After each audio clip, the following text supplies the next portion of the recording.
Well, good morning, Citylight. It's good to see you guys. Thanks for coming. My name's Austin, and I'm one of the pastors here.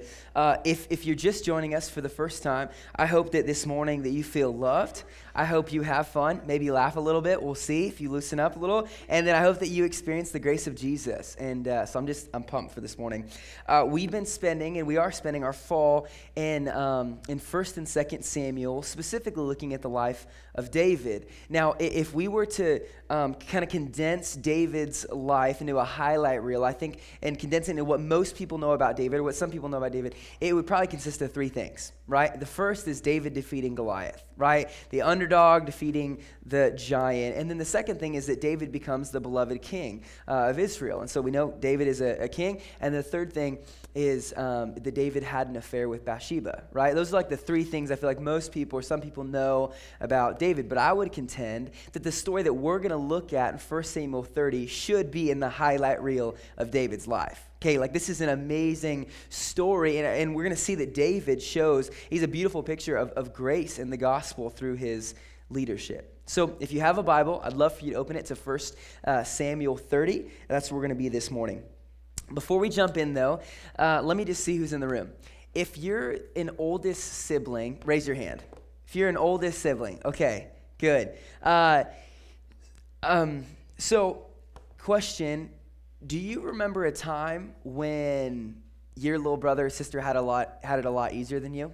Okay, like every day, And so, I have a little brother and sister, Bailey and Caden. They're precious to me. I love them to death. But man, when I was in high school and in junior high and stuff like that, I had chores. So every day after I got off of work or I got off of school or whatever, I'd come home and I had chores. So I had to clean the bathroom, I had to vacuum downstairs, I had to dust the house, which I'm excited to give that off to a child, and chores, okay? Like, not about dusting. And then, just clean my room and random stuff like that.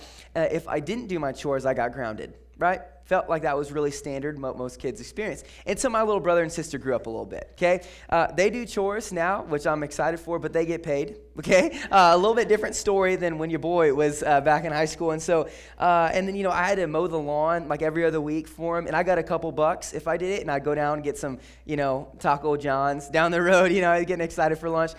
They mow the lawn, and they somehow get tickets to Justin Bieber, okay? Like, it's not fair, not okay. And if I was a minute late, like 1 minute late, I'd walk in and they were looking at their watches, grounded for the next day or two. My brother and sister are like 15 minutes late. They don't get to play on their iPads that night. There's a little bit of difference, right?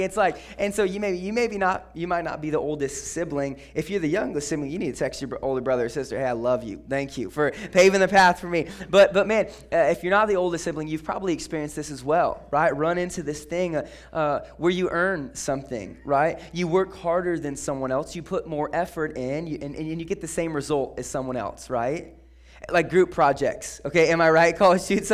Some of y'all, like the overachievers, are like, yeah, I hate group projects when that happens, when I work hard and the people didn't work hard get the same grade as I am. And then some of you are like, on my side, the kind of lazy side, are like, man, group projects are my deal because there's going to be an overachiever and I'm going to let them do all the work if they want to, okay? So, right, there's this inequality, it seems like. Or what about if you do more work than them, but they get something better than you? It like just gets under our skin, right? It's not fair, and we don't like it when things aren't fair. Well, in 1 Samuel 30 this morning, we're going to see a group of exhausted men get more than they deserve. We're going to see them receive grace, something that isn't fair. We're going to see a group of entitled men reject generosity and choose greed. And then we're going to see King David lead out of the grace that Jesus has given him. So that's where we're going to be this morning. I'm excited for it. But just to give a little bit of setting so it makes sense of what we're studying in 1 Samuel 30. From chapter 19 until now, okay, all this time has passed, David and his men are on the run, okay, from their enemy Saul. And so what happens is Saul is insecure in his kingship of Israel. He thinks David's going to take his kingship, so he tries to kill David, and he's been on the run. Now, while they're on the run, they're going to different towns. They end up in the land of the Philistines. So they're in Philistine land, which is their sworn enemy. So basically what's happening is they're living with one enemy to avoid another enemy. Kind of seems like a lose-lose situation, right? It's like you move out of your mom's basement to moving with your grandparents' basement. It's like not that you're enemies, but it's not really a great step up. So we're going from that, and And what happens is that on multiple occasions, David gets the chance to kill Saul. Like we just looked at it last week, that David's got several opportunities, and yet he chooses to obey God and doesn't kill Saul. He could have ended his running, but he doesn't. And so what happens is that they choose to make their home base a place called Ziklag. So Ziklag is this remote kind of village town, and then their wives are there, their possessions are there, and that's where they're going to really settle down. And so they're living there. Well, then a war breaks out between the Philistines and the Israelites. So David's like original people, Israelites, Philistines. It's up north.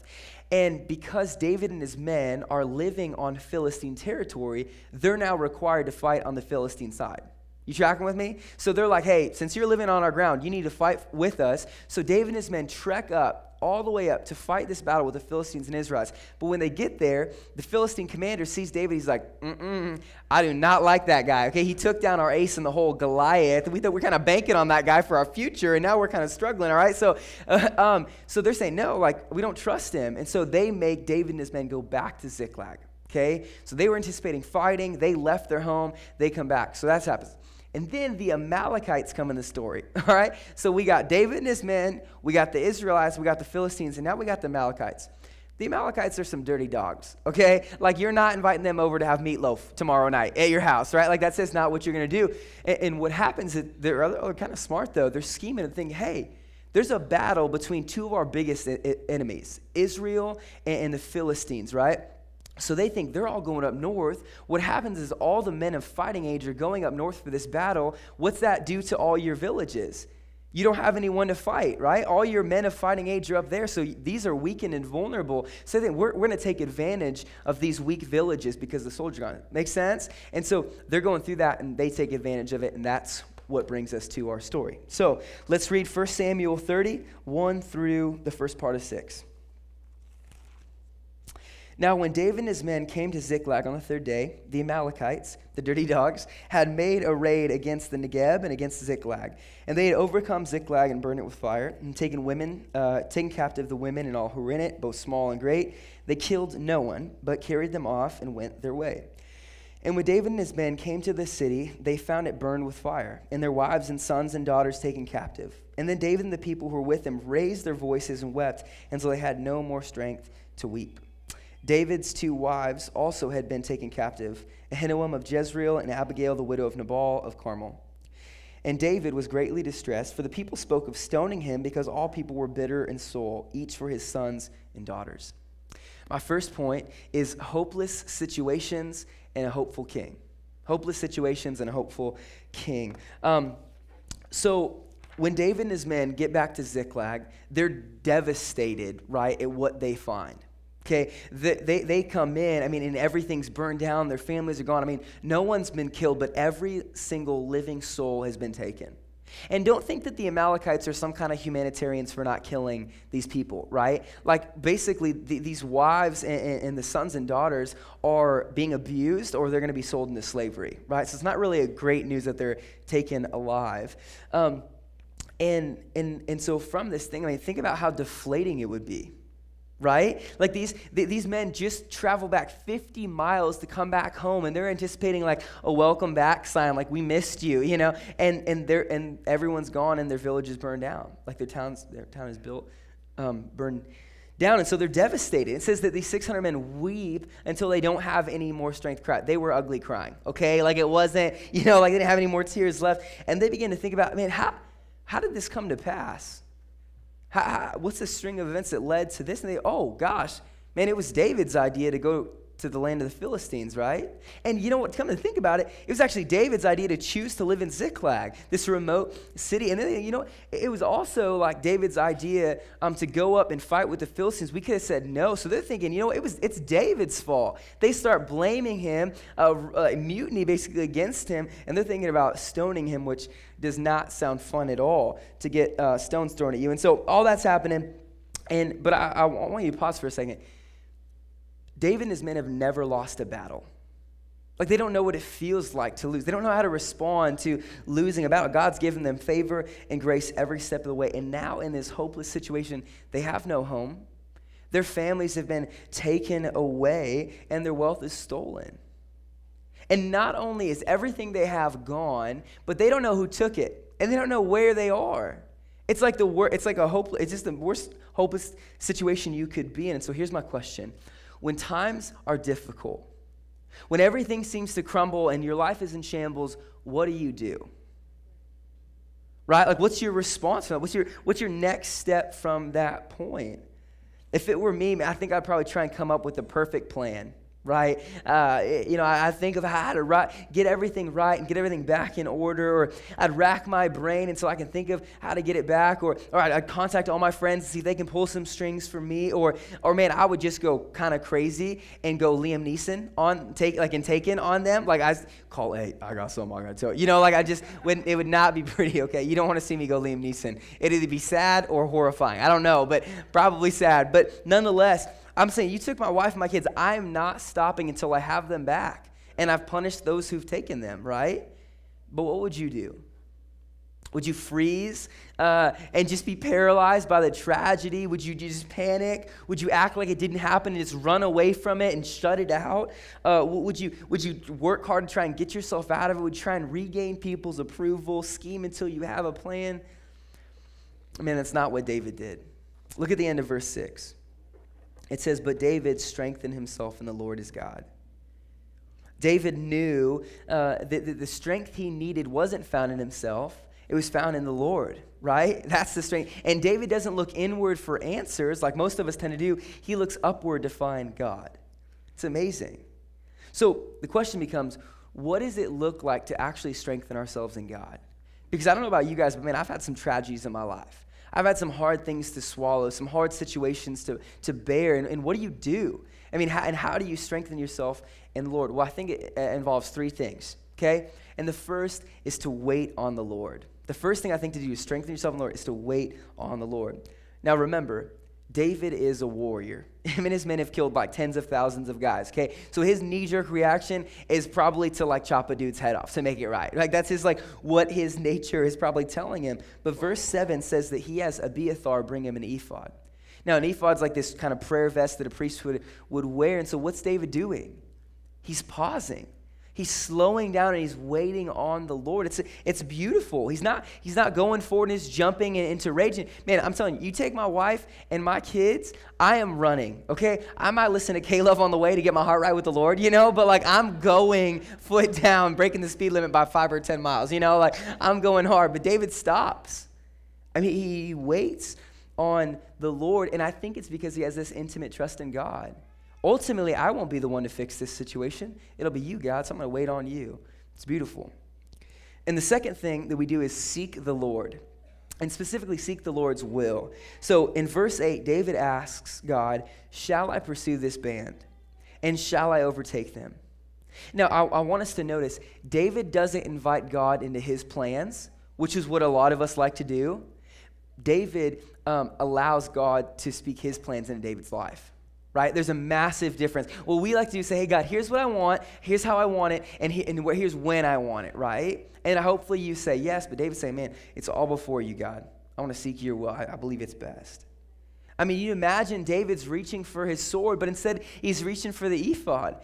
He's seeking the will of the Lord. He's not acting out in rage.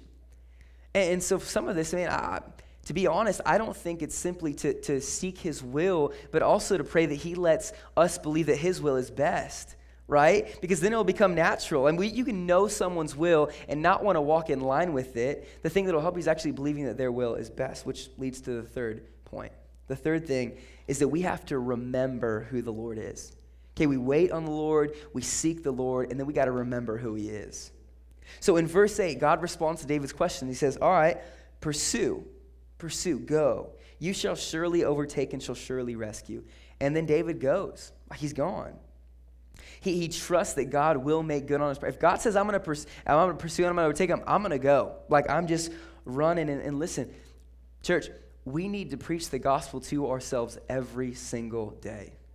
The gospel isn't a message that gets you into the Christian life and then you kind of move past it. The gospel is the message that sustains you in your Christian life. We need every single day the reality, the story that in your hopeless state, in the most hopeless position you could be in, rebelling against a holy God, he loved you enough to send his son Jesus to die for you.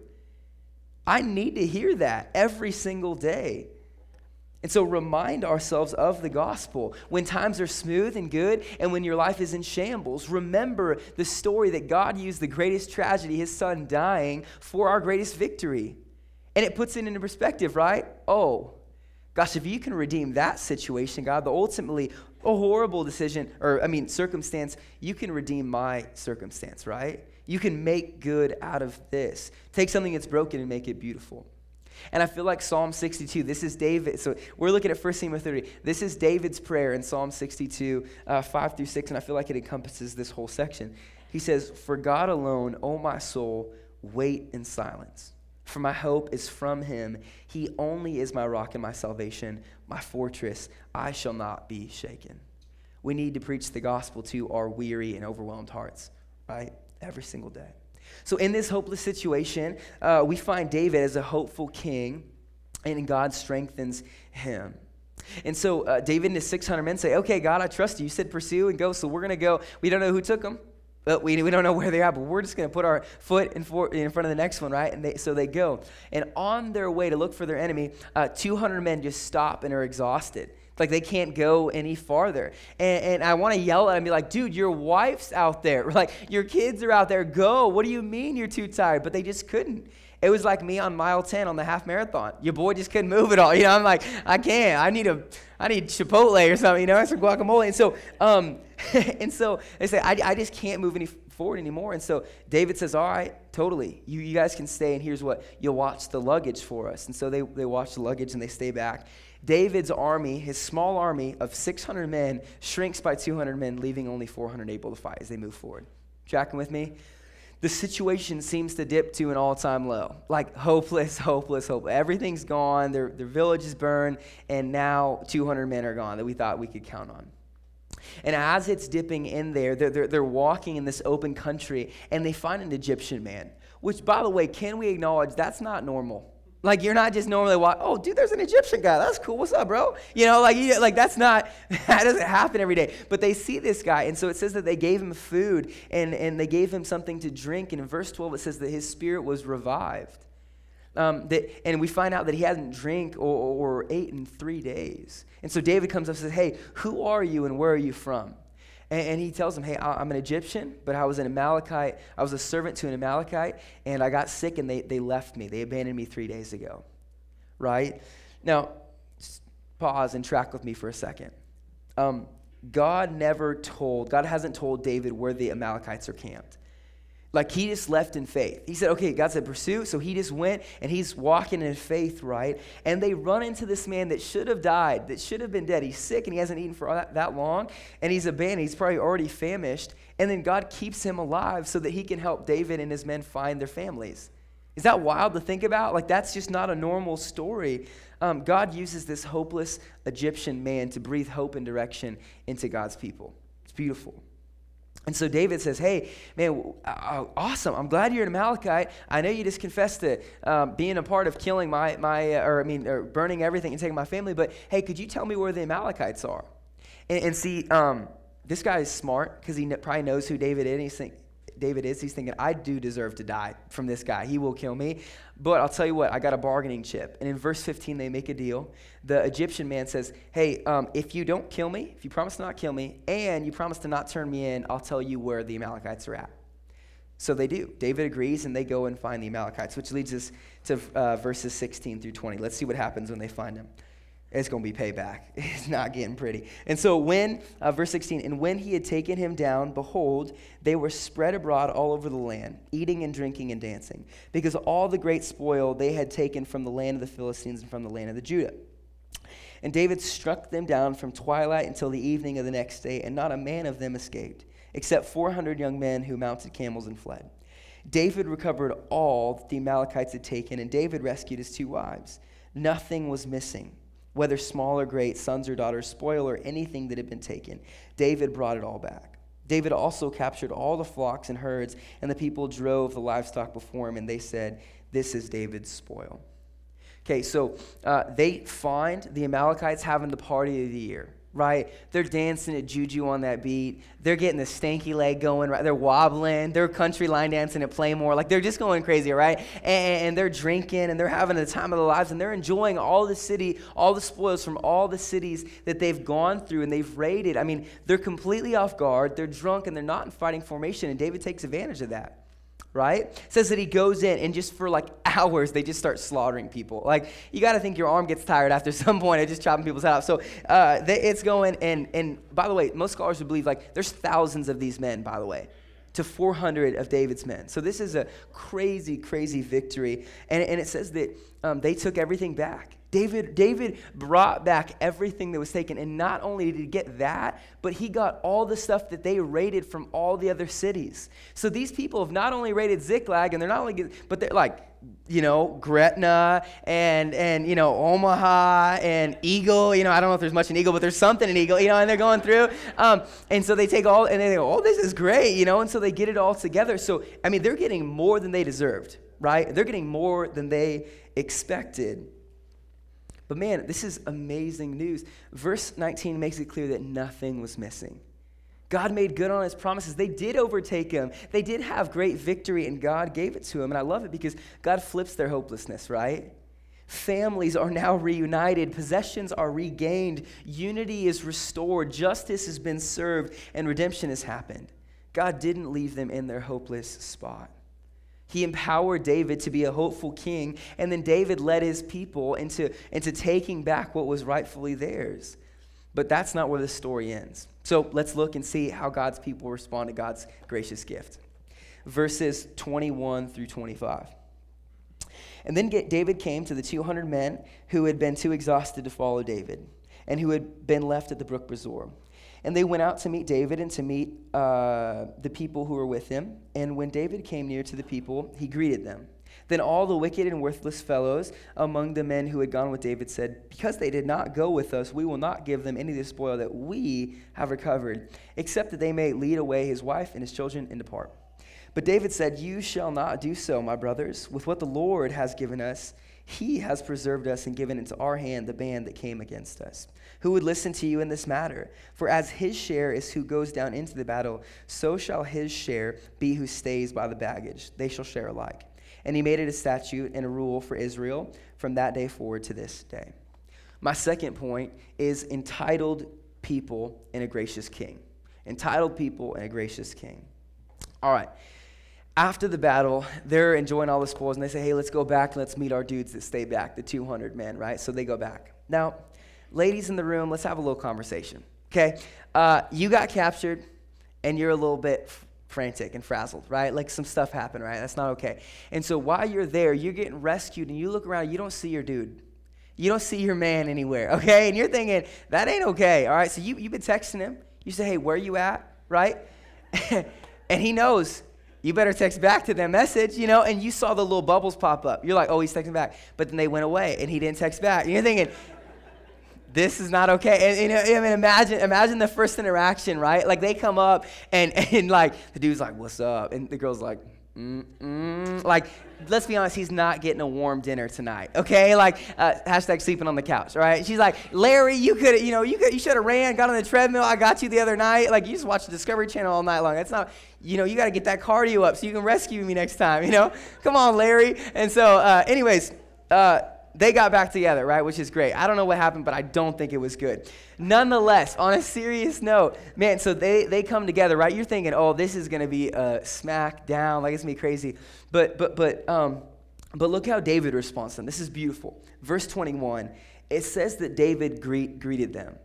Now, in the English, that doesn't really mean a ton to us, right? But that word in the Hebrew is actually, for greet, is shalom. It's like a peace meeting, right? So it's not like a, hey, what's up? It's like a, what's up, bro? Like, it's good to see, it's like, it's like peace. Like, I'm here with you. I'm excited to be back with you. And it's beautiful because he doesn't come in with condescending comments. He doesn't come in judgmental. He greets them with peace. It's actually beautiful, but unfortunately, some of the other men in his army didn't respond the same way, didn't respond with the same grace. Look at verse 22. Then all the wicked and worthless fellows among the men who had gone with David said, because they did not go with us, we will not give them any of the spoil that we have recovered, except that each man may lead away his wife and children and then depart. Do you hear the entitlement from their comments? Like, it's just dripping from it, right? Man, these guys aren't getting the things that we fought for, that we deserve, that we earn. No way. They didn't fight for it, and they didn't earn it, which means that we're not going to give it to them. But, I guess since I'm nice today, I'm going to give you back your wives and your kids. How about that? And if we're being honest, this is probably our thought as well. We might not articulate that, but we live in that same reality. We did more of the work, right? It makes sense. It's only fair that since we did the work, that we should get the spoils. And since you didn't work for it, you were too tired, you didn't fight, I should get it. Like, it just makes sense. That's what fairness is, right? But let me show you a couple reasons why this is wrong. The first is that they're assuming that they earned what they currently have. Okay, first wrong assumption is that they think that what they have is what they earn. That's not right. So they're saying we're not going to give them any spoil that we deserved. And this is a false assumption. And my response is, oh man, I'm sorry, I must have been mistaken. Oh, so it was your plan, originally, to find the wandering Egyptian dude that got deserted? You planned that all out and you thought about that? Oh, that's brilliant, man. I'm really smart. Oh, dude, my bad. So you actually planned and thought through that you were going to attack the Amalekites just at the right time when they were drunk. That's when you arrived. Oh, man, no. They didn't plan any of that. Do you see the problem with that? We start to rob the glory from God if we think that we earned it and we deserve it and we did it right? These men are thinking that everything is relying on them, and God didn't play any role in helping them. It's pride at its finest. It's arrogance, and God is attacking that reality.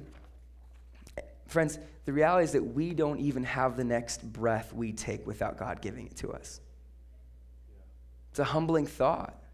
So how dare we ever think that anything we have, we earn? It was God that gave you the gift to think that way. It was God that gave you the gift to perform that way. It was God that gave you the gift to meet that girl or to meet that guy or to have those kids or to have that family. It was God giving it to you. How dare any of us ever think that we earn those? Second, they're elevating their roles as fighters as more important than the roles of the ones who stayed behind and watched the baggage.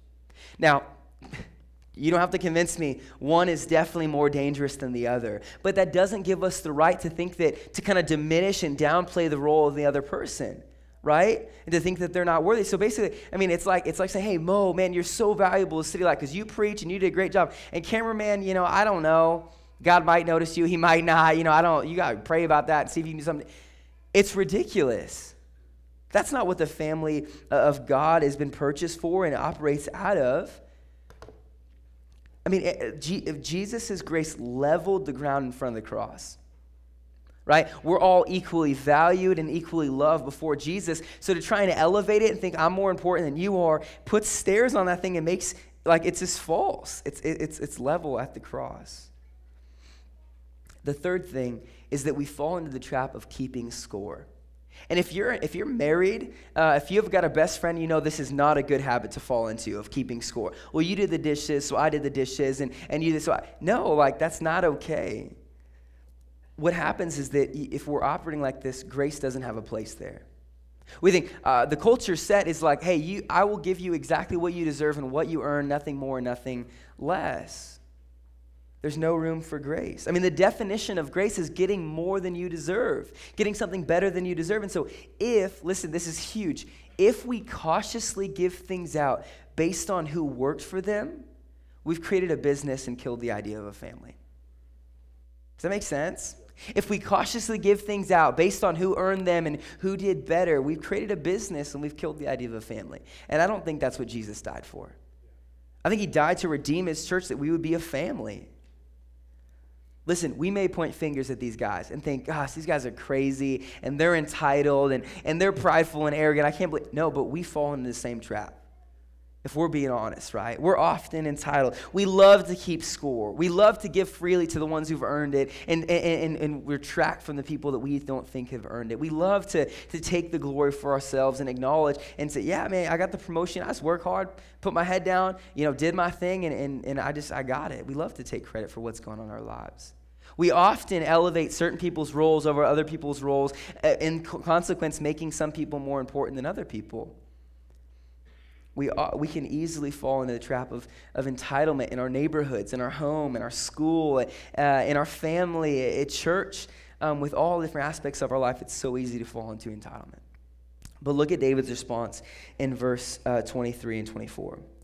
You shall not do so, my brothers, with what the Lord has given us. He has preserved us and given into our hand the band that came against us. Who would listen to you in this matter? For as his share is who goes down into battle, so shall his share be who stays by the baggage. They shall share alike. Friends, praise Jesus that these entitled people have a gracious king, right? Like notice David refers to them as brothers. Like, I don't know the word I would respond and call them, but it probably wouldn't be brothers, all right? So this is grace, even the way he addresses them. He doesn't condemn them. He doesn't even call them worthless fellows. He says, hey, brothers. He doesn't condemn, but he does confront and correct their behavior. And then David points out, man, everything you've been given is a gift of God. Everything. Man, and way back in Deuteronomy 8, 17 through 18, this is what Moses warns his people. He says, beware lest you say in your heart, my power and the might of my hand have gotten me this wealth. He's saying, don't say that. No, you remember the Lord your God, for it is he that gave you power to get wealth. These men have forgotten God. If we're being honest, we struggle with that every day, right? David exposed entitlement as an entirely unacceptable response to God's grace. He says, who would listen to you in this matter? In other words, anyone in their right mind that sees what's going on and how God has moved could never practically respond to his grace with entitlement. That's what he's saying. And so here's my question that we've got to ask. What about David allowed him to not be entitled? What was it about David that allowed him not to be different than everybody else? Well, how did he do that? My best guess is that he understood grace. David understood that he has more than he deserves. And so listen, if you're struggling with entitlement, which is hopefully God's convicting every person in this room in some ways, you don't need a class on entitlement and all the ways it's wrong. You need a class on grace. We need a class on grace, a refresher of the overflowing, never-ending grace of Jesus Christ.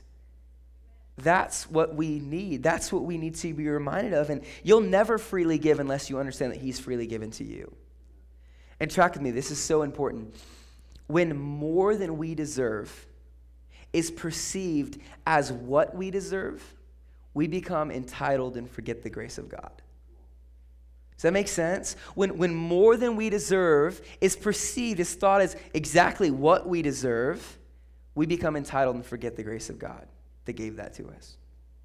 1 Corinthians 4:7, Paul writes, what do you have that you did not receive? He's saying, do you have anything that hasn't been a gift? And then his follow-up is, well, then if you received it, why do you boast as if you did not receive it? He's basically saying, if everything in your life is a gift of God, well, then why do you act like you earned some of it? Right? But look how God has shown his mercy in this story. Look how God has shown his grace. He took the tragedy of the fire and everyone gone and turned it into a triumph. Like David and his men take everything back. Like it was all came together. Nothing was missing, small or great. God turned grief into rejoicing. But they're weeping and they're sad and they've lost. But now restoration has happened. They not only have what they started with, they have more. It's even better, right? God turned treason into trust. Their doubts of David are now turned into confidence of his leadership. Whoa, this guy can lead even when we're pressing against him. He puts his strength and he puts his trust in God. This is amazing. They're confident in the leader. God turns exhaustion and makes it into an example. These 200 men are exhausted and they fail and they fall behind, but God uses an example of his grace to us. We get a picture of the gospel in 1 Samuel 30. Isn't that amazing? God turns sickness into support. This Egyptian man is sick and he's fallen behind and he's left to die, and yet God uses that man to give support to his people so they can find the Amalekites. This is amazing. God's flipping all of these things and transforming them for the good. And man, if you try and get your head around this story, the explanation of it is not that some men fought hard and some people didn't. The only explanation to this story is the sovereign grace of God.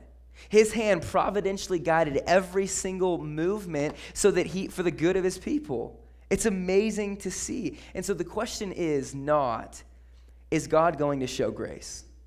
That's just who he is. Every second, he's showing grace to people who don't recognize it. Okay? So the question is not, is God going to show grace? The question becomes, how am I going to respond to his grace? You track with me? Does that make sense? Like to see what am I going to do in response to his grace? And so Jesus, in Matthew 20, addresses a very similar thing.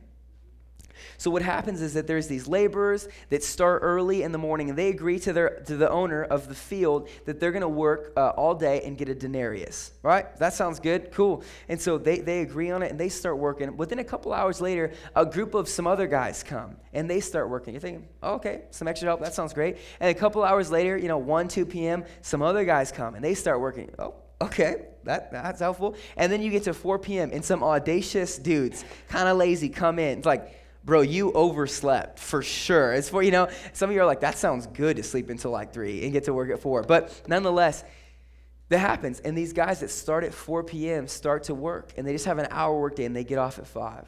And so at 5 o'clock, the owner says, okay, I'm going to pay you guys. Jesus is telling this parable. Okay, I'm going to pay you guys, and I'm going to start from the people who showed up last, and I'm going to go all the way down to the person who showed up first. And so he starts, and he goes to the person who showed up last, the audacious dude that came in at 4, and he gives him a denarius, okay? And so if you're the dude that showed up at 8, you're thinking, what am I going to do with my extra money? I'm going to get new shoes. I need some, new Nikes or something like that. You're thinking, because if that dude got a denarius and he worked 1 hour, I worked since 8, I better get a lot more than that, right? Like that's naturally what you're thinking. And so all this is happening, and then it goes down. And the owner pays every person. He gets them the person that came at 8 a.m., and he gives them a denarius. And it says that the guy grumbles, and he's angry because he deserved more. He worked for more. Do you see the parallel and the similarity? And this is what he says in verse 15. This is the owner's response in verse 15. Am I not allowed to do what I choose with what belongs to me? Or do you begrudge my generosity? Right? Do you begrudge my generosity? And so Citylight, listen in. If you would say that Matthew 20 isn't fair, and that 1 Samuel 30 isn't fair, I would say you're absolutely correct. It isn't fair, but don't miss this. Grace isn't fair. The story of the gospel, the message of our Bible is not fair. We can't claim that. No, Jesus is the one that went before us and fought our battle that we couldn't fight. We were too tired, too weak, too unable to fight the battle, so he fought it for us. He won, and then he comes back from battle, and he doesn't snicker at us and say, man, you should have tried harder. You should have worked harder. No, he comes and says, here's my victory. I won it for you. The gospel is not fair. And again, man, no strings attached, no condescending snide remarks. And not only do we unfairly receive what he earned, but he unfairly receives what we earned. We got what he earned, which is life and righteousness, and he got what we deserved, death and sin. Do not be mistaken, friends. The gospel is not fair. And you want fairness? You want to say, man, I don't really like this. This isn't fair. Fairness for us, if you want to get what you deserve, we deserve hell and death. So no, you don't want to say that you want fairness. I want to show a couple pictures that I thought of that I think are unfair. Is that okay? A couple pictures. Here's the first one. That's my family. That is completely unfair. Okay, my wife, Kristen, my daughter, Gracelyn. Dude, first off, you're thinking, that's unfair that she ended up with him because she is a lot more beautiful than he, right? Like, that's unfair. And that little girl, her little smile, her little eyes, and the bow, the way it sits, that's not fair. That's like, I didn't earn that. I didn't deserve that. If you know my story, part of it is that I've just been an idiot towards women. To be frank and to be honest, I just haven't treated women well. God redeemed me from that, and now he gives me a beautiful daughter and an amazing wife. If you know my story, you know that everyone in my family has gotten divorced. And God has redeemed and saved me, and he's breaking the chain of divorce and rebellion in marriage. I didn't earn that. It's grace. The next picture. This is our staff team at Citylight. We got 17 people on staff, going to be 18 in January, that have said, yeah, I'm in. I'm going to raise my financial support. I'm going to come in and raise my support and minister for the gospel. We got college staff, high school staff, refugee, global missions, kids ministry, community engagement, family, finances. Just to think that God provided those people to work full-time for our church by raising support. That's grace. You can't say, man, Austin Moe, good job raising your team up. That good job picking. No, God provided them. He called them. And then here's the last picture that I think is unfair. Isn't that amazing? You can't look through that picture and say, whoa, man, let me tell you this Citylight story. Austin and Mo and Ricky, man, they're great leaders. Let me tell you, Mo just is so good at expounding the scriptures. Austin's funny sometimes, and Ricky, he's so cool and he's buff. You can't look at it and say, man, they're just really great leaders, and that's why we have what we have. God did that. You want an explanation to that? That's not fair. God did that. This is his grace. You are an evidence of his grace. Know that. None of us in the room can boast that we did that.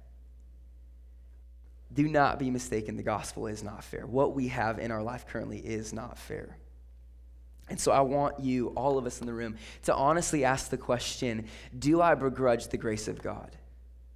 Am I stingy with his grace? Or do I give it away freely like he's given it to me? And so if you're in the room right now and you think that Christianity is about getting what you deserve, you're horribly mistaken. If you're in the room and you think that Christianity is about good people getting heaven and bad people getting hell, you've missed the message of Jesus Christ. Listen, sinners are not saved by trying harder and doing better and improving. No, sinners are saved by placing their full faith in Jesus.